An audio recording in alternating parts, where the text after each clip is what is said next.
ሰላም ጤና ይስጥልን ተመልካቾቻችን የአፍሪካ ሬኔሳንስ ቴሌቪዥን ዜናዎች ከዚህ በማስከተል ይቀርባሉ። በቅድሚያም አርዕስተ ዜናዎቹን ነው። የኤርትራው ፕሬዝዳንት ኢሳያስ አፈወርቂ በሁለት ወራት ውስጥ ብቻ ወደ 3 የቀይ ባህር አዋሳኝ ሀገራት ያደረጉት ጉዞ አነጋጋሪ ሆኗል። ዘንድሮ በአዲስ አበባ በሚሰጡ የ6ኛና የ8ኛ ክፍል የሚኒስትሪ ፈተናዎች አፋን ኦሮሞ እንደሚካተት የአዲስ አበባ ከተማ አስተዳደር ትምህርት ቢሮ አስታወቀ። በነዳጅ ምርቶች ላይ የሚተገበር የ30 በመቶ ግብር እንደማይኖር የነዳጅና ኢነርጂ ባለስልጣን ገለጸ።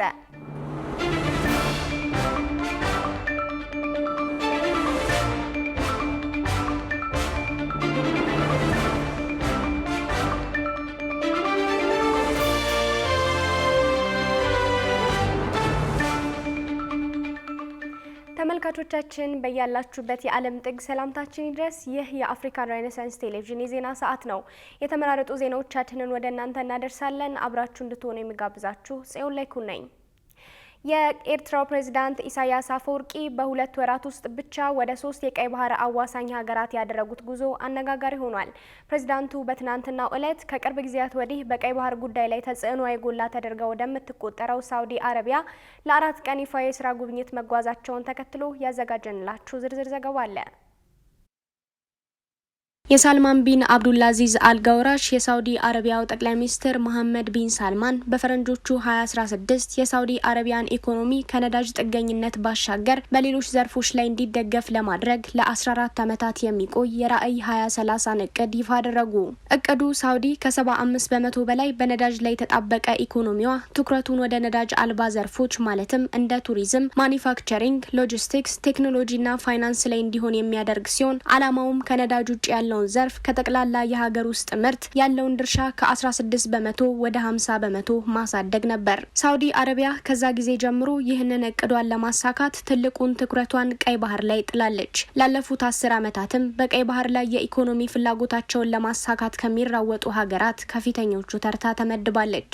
በዚህም ሳቢያ የደቡብ ምዕራብ እስያ ሀገር ሳውዲ በተለይም ከተባበሩት አረብ ኤምሬቶች ጋር ባላት ውጥረት የተመላበት ፉክክር ከራሷ ትልልቅ ወደቦች ባሻገር ሌሎች የቀይ ባህር ወደቦችን በኪራይና በሊዝ በእጇ ለማስገባት ስትጥር መታየት ከጀመረችም ቆይታለች። ከጥቂት ዓመታት በፊት ብቅ ያለውና መነጋገሪያ የሆነው የቀይ ባህር የትብብር መድረክ መስራችም በዋናነት ሳውዲ አረቢያና ግብጽ ናቸው። ይህ ህብረት ተፈጥሮ ያቆራኘውን የመካከለኛው ምስራቅ ሀገራትና የአፍሪካ ቀንድ ጉርብትና መሰረት ያደረገ ሲሆን ከሁለቱም መስራች ሀገራት ባሻገር ኤርትራ፣ ሱዳን፣ ሶማሊያና ጅቡቲን እንዲሁም ዮርዳኖስና የመንን በአባልነት ያቀፈ ነው። በወቅቱ ህብረቱ ኢትዮጵያን አለማካተቱ ቅራኔን ፈጥሮ የነበረ ሲሆን ከቅርብ ዓመታት ወዲህ የቀይ ባህርን የባህር በር የማግኘት ትልቁ የብሔራዊ አጀንዳው አድርጋ የተነሳችው ኢትዮጵያ በበኩሏ ለህብረቱ አዲስ አጀንዳ የፈጠረች ሆናለች። በቀይ ባህርና በኤደን ባህረ ሰላጤ ዙሪያ በእነዚህ ሀገራት መካከል የሚደረጉ እንቅስቃሴዎችም በአሁኑ ወቅት ከኢትዮጵያ የብሔራዊ ጥቅም አጀንዳ አንጻር የሚታዩ ሆኑ ይገለጻል። በተለይም በኢትዮጵያና በሶማሊያ መካከል የተፈጠረው ውዝግብ ከበረደ በኋላ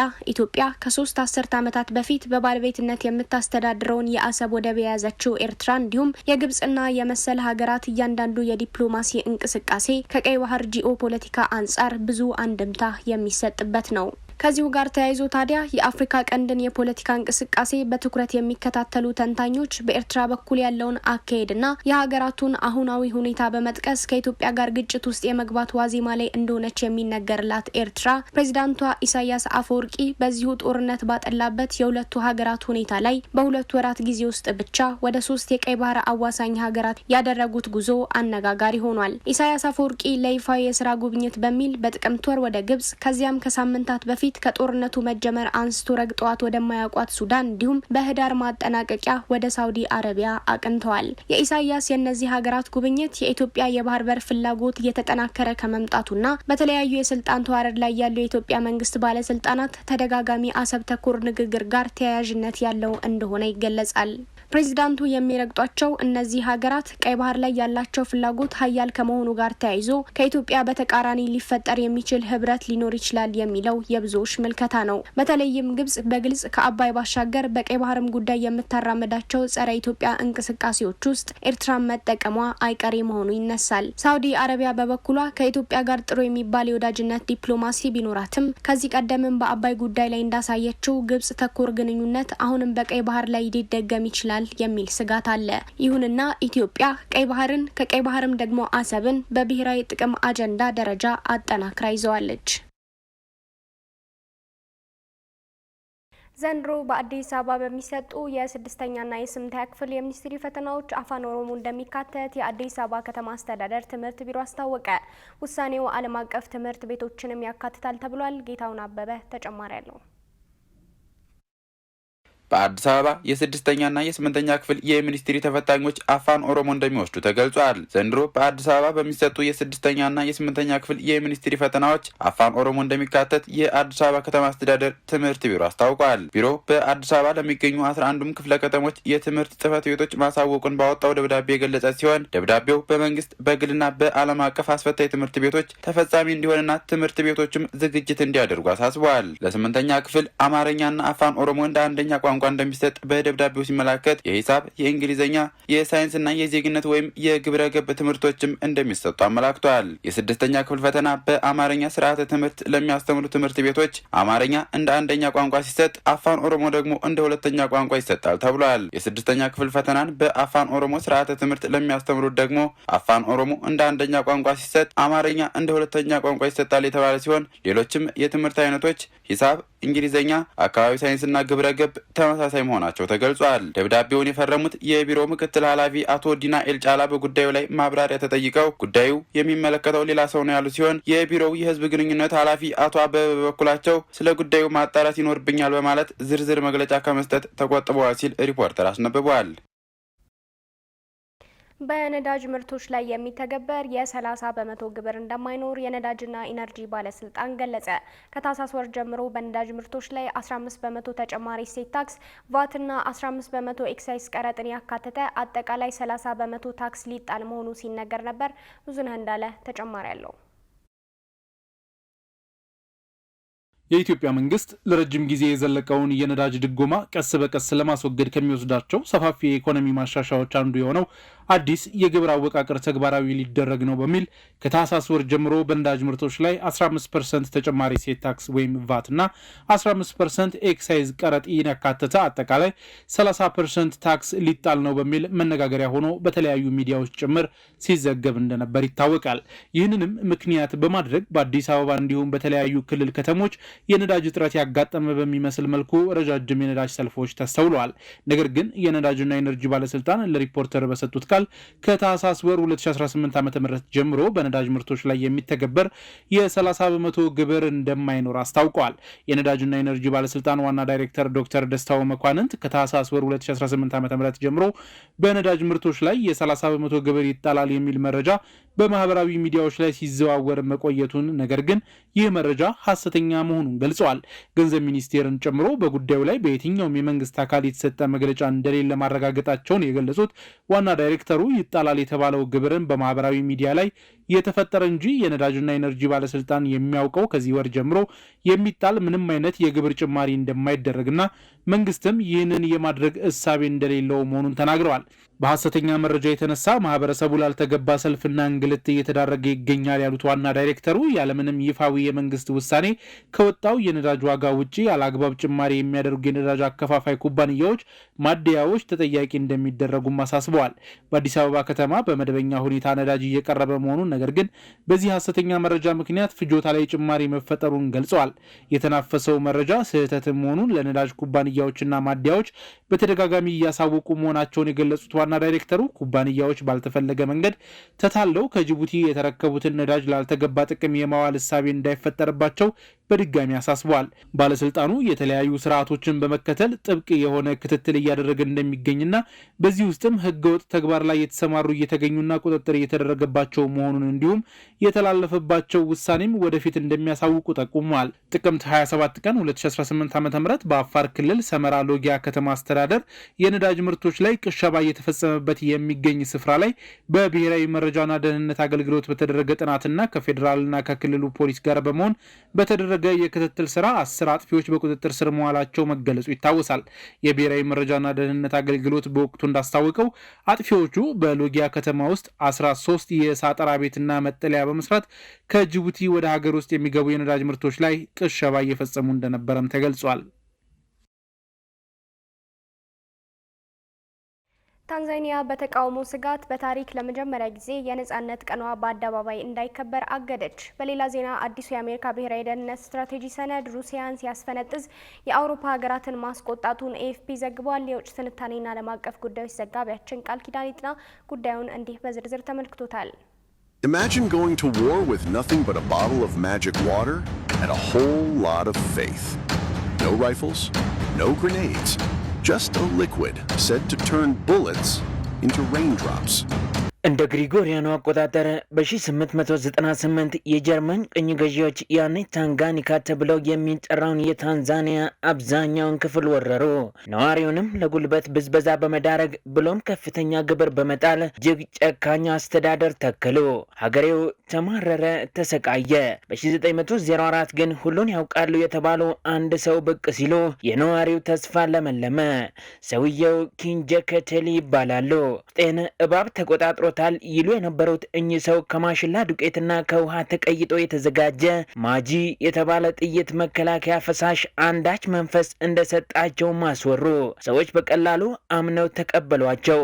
እናም ሀገሬው ጦሩን እየነቀነቀ በማጂ ውሃ መነከሩን ተያያዘው። የመጀመሪያዎቹ የማጂ ጦረኞች የሚባሉትም ጀርመኖችን መፋለም ጀመሩ ይላሉ የታሪክ አዋቂዎች።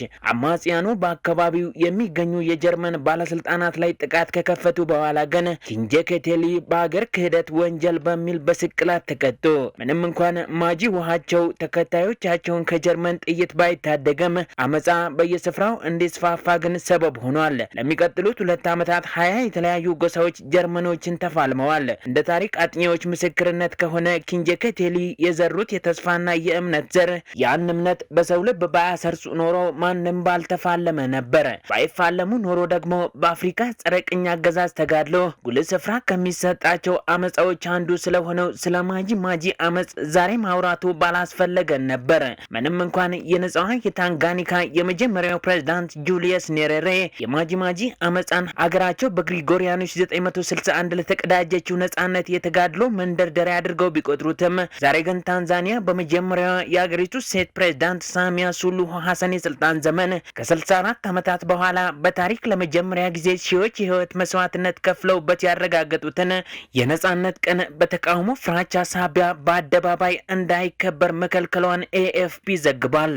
The celebrations are overshadowed by a warning from the government urging potential protesters to stay at home. እንደ ዘገባው ከሆነ ታንዛኒያ በየዓመቱ በፈረንጆቹ ዲሴምበር 9 በምታከብረው የነጻነት ቀን ተቃውሞ መጠራቱን ተከትሎ በዓሉን ለመሰረዝ መገደዷ የተነገረ ሲሆን ገዢው የሀገሪቱ መንግስት 98% አሸንፍ ያለው ባለው ምርጫ ማግስት አጣብቂኝ ውስጥ ገብቶ ባለበት እንደ ወትሮ በዓሉን በአደባባይ እንዲከበር መፍቀድ ግርግርና ብጥብጥ ይፈጥራል በሚል ስጋት ባለስልጣናት ክልከላ ጥለዋል ተብሏል። በቅርቡ የተካሄደውን አወዛጋቢ ምርጫ ተከትሎ በጸጥታ ኃይሎች የተፈጸመውን ግድያ የሚቃወም ሰልፍ በነጻነት ቀን መጠራቱ የተገለጸ ሲሆን መንግስት ተቃውሞውን በመፍራት የነጻነት ቀን በዓሉን ሰርዞታል ነው የተባለው። የታንዛኒያው ጠቅላይ ሚኒስትር ሚዩይሉ ኒቻምባ ለበዓሉ አከባበር ይውል የነበረው ገንዘብ በተቃውሞ ለወደመው መሰረተ ልማት መገንቢያ ይውላል ሲሉ አስገራሚ ንግግር ማድረጋቸውም ተሰምቷል። The funds meant for the event on December 9th will instead be spent on rebuilding infrastructure damage in last month's election unrest, according to Prime Minister Mwigulu Nchemba.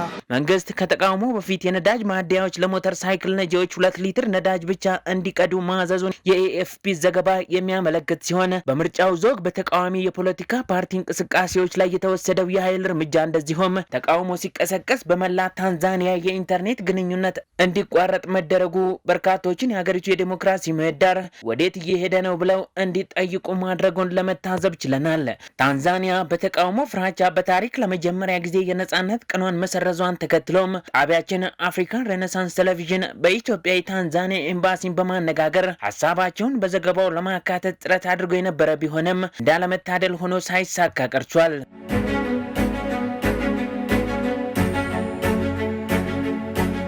በሌላ ዜና አዲሱ የአሜሪካ ብሔራዊ የደህንነት ስትራቴጂ ሰነድ ሩሲያን ሲያስፈነጥዝ የአውሮፓ ሀገራትን ማስቆጣቱን ኤኤፍፒ ዘግቧል። They're not producing. We're talking about Ukraine.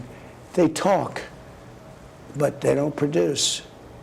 And the war just keeps going on and on. የንግግር አሜሪካ ለዓመታት በወዳጆቿ ሳይቀር ስትበዘበዝ ቆይታለች በማለት የአሜሪካንን ጥቅም ለማስከበርና ቀድሞ ነበረ የሚሉትን ገናናነቷን ለመመለስ ጥረት እንደሚያደርጉ ቃል ገብተው ወደ ስልጣን የመጡት ፕሬዝዳንት ዶናልድ ጄ ትራምፕ ፖለቲኮ ከተሰኘው የሀገራቸው ዲጂታል ጋዜጣ ጋር ከሰሞኑ ሰፊ ርዕሰ ጉዳዮችን በዳሰሰው ቃለ መጠይቃቸው ወቅት አውሮፓውያን የዩክሬኑ ጦርነት እንዲቋጭ ማድረግ ይችሉ እንደሆነ ሲጠየቁ ያወራሉ እንጂ አያደርጉትም ሲሉ የተደመጡበት ነበር። ጦርነቱ ከተለኮሰበት ማግስት ጀምሮ በአውሮፓ ህብረትና በዩናይትድ ስቴትስ መካከል ከመጥበብ ይልቅ በየጊዜው እየሰፉ የሄዱት የሰላም እቅዱ ልዩነቶችና አንድ ደረጃ ከፍ ያለ በሚመስል መልኩ አዲሱ የአሜሪካ ብሔራዊ የደህንነት ስትራቴጂ ሰነድ ሌላ መቃቃር ይዞ ብቅ ማለቱን የፈረንሳዩ ዜና አገልግሎት አጃንስ ፍራንስ ፕሬስ ዘግቧል። ሩሲያን ደግፎ አውሮፓን የሚያጣጥለው አዲሱ የዩናይትድ ስቴትስ ብሔራዊ የደህንነት ስትራቴጂ በእንግሊዝኛው ምህጻር NSS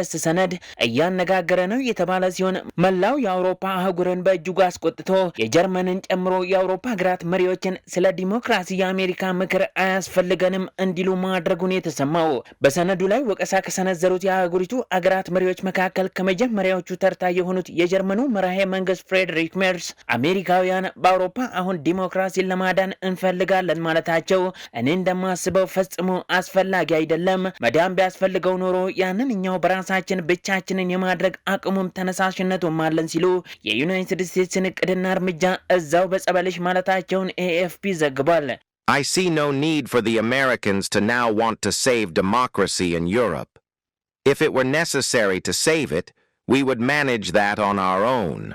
አዲሱ የዩናይትድ ስቴትስ ብሔራዊ የደህንነት ስትራቴጂ ሰነድ ከቀደሙት መሰል ሰነዶች የተለየ መሆኑ የተነገረ ሲሆን አውሮፓውያንን ቢያስቆጣም የደህንነታችን ስጋት የሚሏትን ሩሲያን ግን ጮቤ ማስረገጡን የተሰማው ሰነዱን ከሩሲያ ራዕይ ጋር አብሮ የሚሄድ ነው ሲሉ ያወደሱት የክሬምሊኑ ቃል አቀባይ ዲሚትሪ ፔስኮቭ በእውነቱ ይህ እኛን ካልማረከ ሌላ ምን ሊማርከን ይችላል ሲሉ አወድሰውታል። እንደ AFP ዘገባ ዋይት ሀውስ ይፋ ያደረገው ሰነድ ዋሽንግተን ከሞስኮ ጋር ያላትን ግንኙነት ለማሻሻል እንደምትፈልግ ያመላከተ ሲሆን በአውሮፓ ሀሳብን የመግለጽ ነጻነትንና የክፍለ ዓለሙን የፍልሰት ፖሊሲ በጥብቅ መተቸቱ ግን የአውሮፓ ህብረትንና አባል ሀገራቱን ክፉኛ አስቆጥቷል።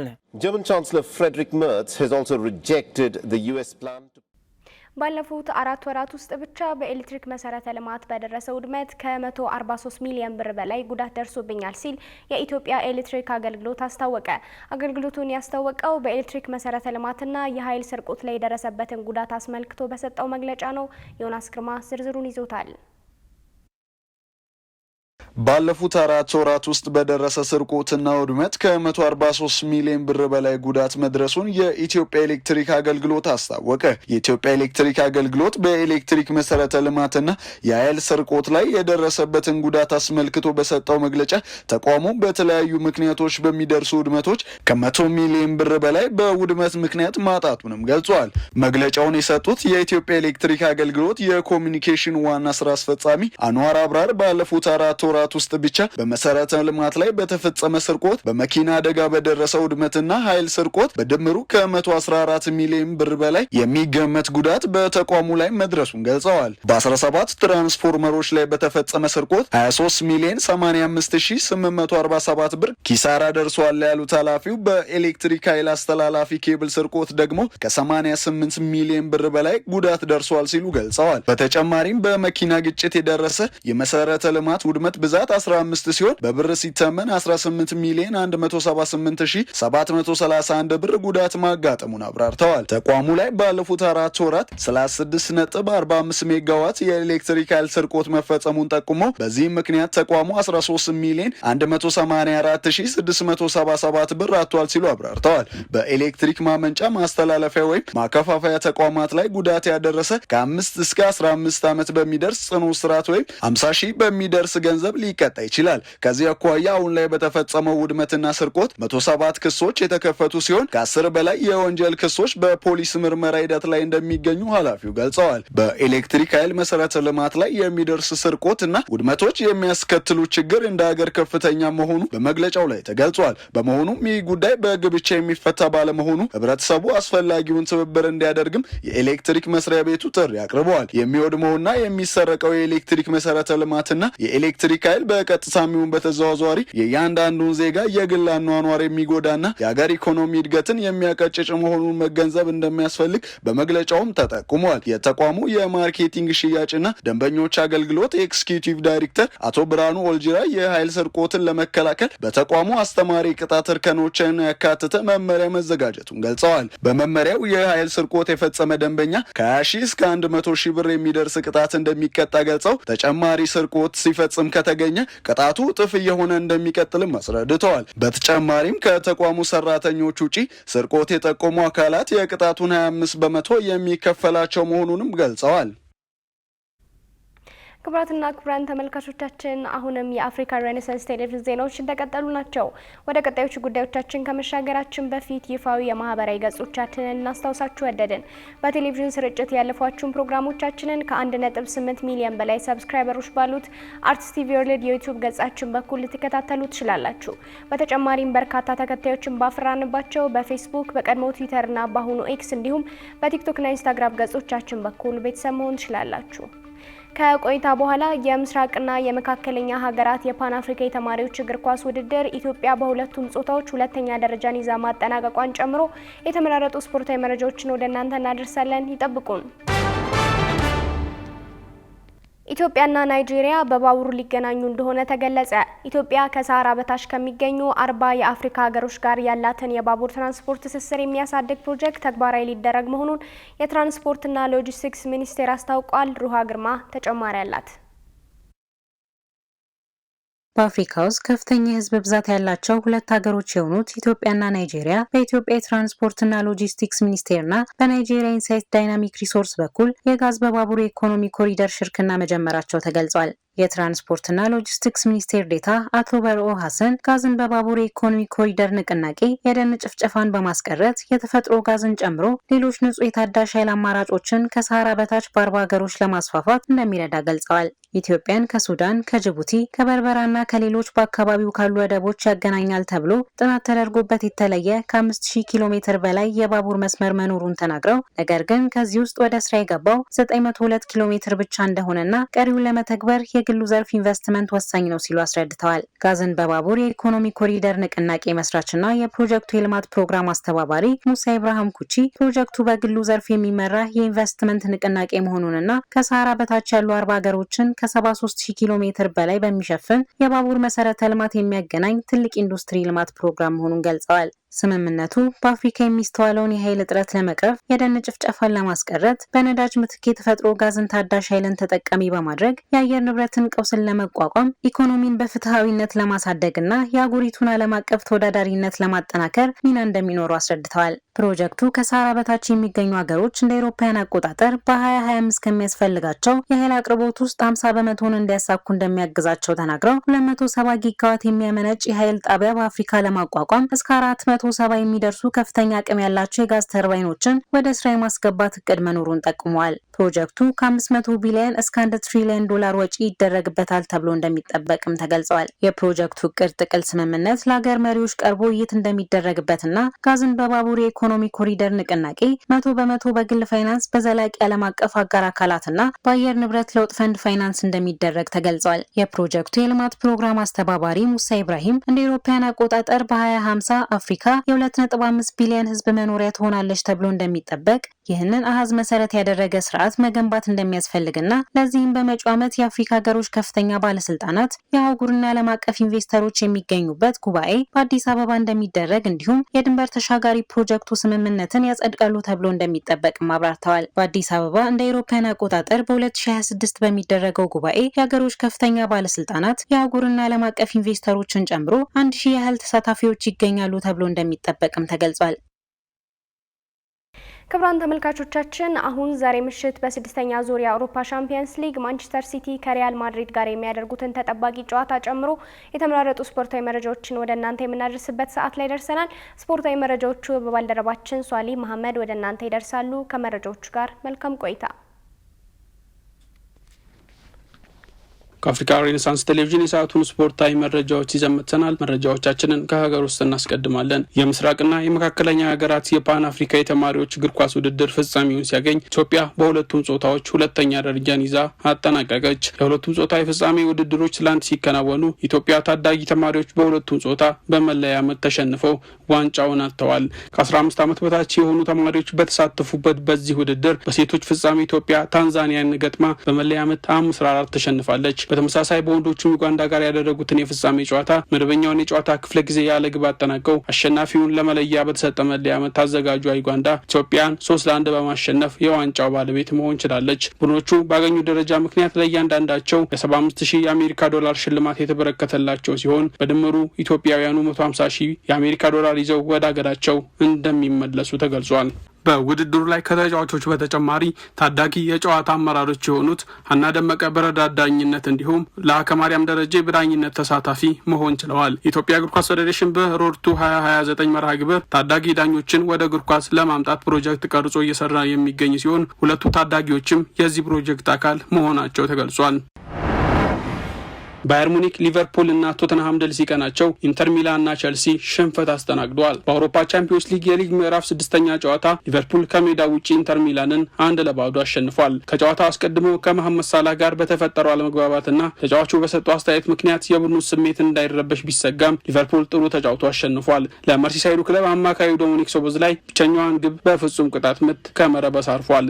ሊቨርፑል ድሉን ተከትሎ ነጥቡን ወደ 12 ከፍ በማድረግ 8ኛ ደረጃ ላይ ተቀምጧል። ምሽት በተካሄዱ በሌሎች ጨዋታዎች ቸልሲ በአትላንታ 2-1 ተሸንፏል። ቸልሲ ጆዋ ፔድሮ ባስቆጠረው ግብ ቢመራም ጂያሉካ ስካማካና ቻርልስ ዲካትለር ለአትላንታ የማሸነፊያ ግቦችን አስቆጥሯል። ባርሴሎና በጆል ኩንዴ 2 ግቦች ፍራንክፈርትን 2-1 ማሸነፍ ችሏል። ቶትናም ሆትስፐር በበኩሉ ስላቪያ ፕራሃን በሜዳው አስተናግዶ 3-0 ረቷል። አስቀድሞ በተደረገ ሌላ ጨዋታ ባየር ሙኒክ ወደ አሸናፊነቱ መመለስ ችሏል። የጀርመኑ ክለብ ጨዋታውን ከስፖርቲንግ ሊዝበን ጋር አድርጎ 3-1 በሆነ ውጤት አሸንፏል። የፖርቹጋሉ ክለብ ጆዋኪሚች በራሱ ላይ ባስቆጠረው ግብ ቢመራም ውጤቱን አላስጠበቀም። ሰርጂ ናብሪ፣ ሌናርት ካርልና ጆናታን ታህ ያስቆጠራቸው 3 ግቦች ሙኒክን ወደ አሸናፊነት መልሰዋል። ከ2 ሳምንት በፊት በአርሰናል ተሸንፎ የነበረው የቪንሰንት ካምፓኒው ቡድን ከ6 ጨዋታዎች 15 ነጥብ መሰብሰብ ሲችል በቀጥታ ወደ ጥሎ ማለፍ ከሚገቡ 8 ክለቦች አንዱ የመሆን እድልም አስፍቷል። ዛሬም ተጠባቂ የ6ኛ ዙር የአውሮፓ ቻምፒዮንስ ሊግ ጨዋታዎች ሲደረጉ በኢትሃድ ስቴዲየም ማንቸስተር ሲቲ ከሪያል ማድሪድ የሚያደርጉት ፍልሚያ ተጠባቂ ነው። ሪያል ማድሪድ ከማንቸስተር ሲቲ ሲገናኙ ዣቪ አሎንሶና ፔፕ ጋርዲዮላ ለመጀመሪያ ጊዜ በአሰልጣኝነት የሚያገናኘው ጨዋታ ተጠባቂ ሆኗል። ሁለቱ ክለቦች ለዘመናት የሚታወሱ ድንቅ ፉክክሮችን ለተመልካች ያሳዩ ሲሆን የዛሬውም ጨዋታ ላቅ ያለ ፉክክር ይታይበታል ተብሎ ይጠበቃል። የጨዋታው ውጤት በተለይ ለሪያል ማድሪድ አሰልጣኝ ዣቪ አሎንሶ በእጅጉ አስፈላጊ እንደሆነ ሲገለጽ የ44 ዓመቱ አሰልጣኝ ካለፉት 5 የላሊጋ ጨዋታዎች ቡድኑ ማሸነፍ የቻለው አንዱን ብቻ ነው። ከባርሴሎና በ4 ነጥብ የራቀው ቡድናቸው ውጤቱን ካላሻሻለ አሰልጣኙ በቦታው እንደማይቆዩ ቀጭን ትዕዛዝ አስተላልፈዋል ተብሏል። የዛሬ ምሽት ጨዋታ ውጤትም የአሰልጣኙን ዕጣ ፋንታ የመወሰን አቅም እንዳለው ከስፔን የሚወጡ ዘገባዎች ያሳያሉ። በፕሪሚየር ሊጉ ጥሩ መሻሻል ያሳየው ማንቸስተር ሲቲ የአውሮፓ ቻምፒዮንስ ሊግ ውጤቱ የሚያስመካ አይደለም። ከ5 ጨዋታ 10 ነጥብ የያዘው ሲቲ ቀጥታ ወደ ጥሎ ማለፍ ከሚገቡ 8 ክለቦች አንዱ ለመሆን ከዛሬው ጨዋታ ሙሉ 3 ነጥብ ያስፈልገዋል። ሪያል ማድሪድ እና ማንቸስተር ሲቲ የዛሬ ግንኙነታቸው ለ15ኛ ጊዜ ሲሆን የእንግሊዙ ክለብ 5ቱን በማሸነፍ የቻምፒዮንስ ሊጉን ንጉስ ላይ የበላይነት አለው። የ15 ጊዜ የውድድሩ ባለድል ማንቸስተር ሲቲን 4 ጊዜ ማሸነፍ ችሏል። ዣቪ አሎንሶ የባየር ሙኒክ ተጫዋች እያለ በፔፕ ጋርዲዮላ የሰለጠነ ሲሆን አሎንሶ ወደ አሰልጣኝነቱ ከመጣ በኋላ ለመጀመሪያ ጊዜ የቀድሞ አለቃውን በተቃራኒ ይገጥማል። በዛሬው ጨዋታ በማድሪድ በኩል አማካዩ ሪቫርዶ ካማቪንጋ ከስብስቡ ውጭ ሆኗል። አሌክሳንደር አርኖልድ፣ ዲን ሃውሰን፣ ኤደር ሚሊቶ ሌሎች ጉዳት ላይ የሚገኙ ተጫዋቾች ናቸው። ግብ በማስቆጠሩ ትልቅ ኃላፊነት የተሸከመው ክሊያን ምባፔ መግባቱ አጠራጣሪ ሆኗል። ፈረንሳዊ አጥቂ በሴልታ ቪጎ በተሸነፉበት ጨዋታ የጉልበት ጉዳት እንዳጋጠመው ማርካ ዘግቧል። ተጫዋቹ በሁሉም ውድድር 25 ግብ ማስቆጠር የቻለ የክለቡ ወሳኝ ተጫዋች ሲሆን ቡድኑ ትላንት ባደረገው የመጨረሻ ልምምድ ላይ አለመሳተፉ ተገልጿል። ጨዋታው ምሽት 5 ሰዓት በዋና ዳኛው ክሌሞን ተራፓን ፊሽካ ይጀምራል። በሌሎች የዛሬ ምሽት ጨዋታዎች አርሰናል የቤልጂየሙን ክለብ ብሩዥን ከሜዳ ውጭ ሲገጥም በመድፈኞቹ በኩል ዲክላን ራይስ በህመም ሊያንድሮ ትሮሳርድ ደግሞ በጉዳት ምክንያት ከጨዋታ ውጭ መሆናቸው ተገልጿል። አትሌቲኮ ቢልባኦ ከፒኤስጂ፣ ባየር ሊቨርኩሰን ከኒውካስል፣ ቤኔፊካ ከናፖሊ፣ ዩቬንቱስ ከፓፎስ በተመሳሳይ ምሽት 5 ሰዓት የሚጀምሩ ጨዋታዎች ናቸው። ቶተንሃም ለቀድሞ የክለቡ ኮከብ ተጫዋች ሰን ሆንግሚን ደማቅ ሽኝት አደረገለት። ትላንት ምሽት ቶተንሃም በአውሮፓ ቻምፒዮንስ ሊግ በሜዳው ስላቪያ ፕራጋን ከመቅጠሙ በፊት አስቀድሞ በስታዲየሙ ለቀድሞ ተጫዋቹ ልዩ የሆነ ሽኝት መርሃ ግብር አከናውኖለታል። ላለፉት ዓመታት የቶተንሃምን አምበልነት ማዕረግ የተሸከመው ሶን ባለፈው ነሐሴ ወር በድንገት ወደ አሜሪካው ክለብ LAFC ከተዘዋወረ በኋላ በስታዲየሙ ውስጥ ተገኝቶ ደጋፊዎችን ለመሰናበት እድል አላገኝም ነበር። ትናንት ምሽት ሶን ወደ ሜዳ ለስንብት ሲመለስ 50 ሺህ የሚጠጉ ደጋፊዎች በጋለ ስሜትና ከወንበራቸው ተንስተው በሰጡት ድንቅ አቀባበል ስታዲየሙ በደስታ ተናውጧል። ሶን ሆንግሚን በዚሁ ስንብት ወቅት ስሜቱ እንደተናወጠ የሚታይ ሲሆን ለማይረሱት 10 ዓመታት ለቶተንሃም ደጋፊዎች ልባዊ ምስጋና አቅርቧል። ተጫዋቹ በስሜት ተሞልቶ ለደጋፊዎቹ እንዳረሳችሁኝ ተስፋ አደርጋለሁ። ላለፉት 10 ዓመታት በሚገርም መልኩ አብረን ቆይተናል። ሁሌም ስፐርስ ሆኜ እቀጥላለሁ እና ሁሌም ከእናንተ ጋር እሆናለሁ። ይህ ስፍራ ሁልጊዜም ቤቴ ነው ብሏል። በተጨማሪም ክለቡ የቀድሞውን ኮከብ የሚያሳይ አዲስ ግድግዳ ላይ የተሳለ ምስል ይፋ አድርጎለታል። ይህም የሰና ፈጣሪ ቅርጽ በክለቡ ውስጥ እንዲኖር የሚያደርግ ነው ተብሏል። ውድ ተመልካቾቻችን የአፍሪካ ሬኔሳንስ ቴሌቪዥን የሰዓቱ ዜናዎች የተከታተላችሁትን ይመስሉ ነበር። ስለሰጣችሁን ጊዜ ከልብ ያመሰገንን። ከዜናዎቹ ጋር ጽዮን ላይ ቆይታ አድርጌያለሁ። ከቀሪ ጣቢያችን ዝግጅቶች ጋር መልካም ጊዜን ተመኘው።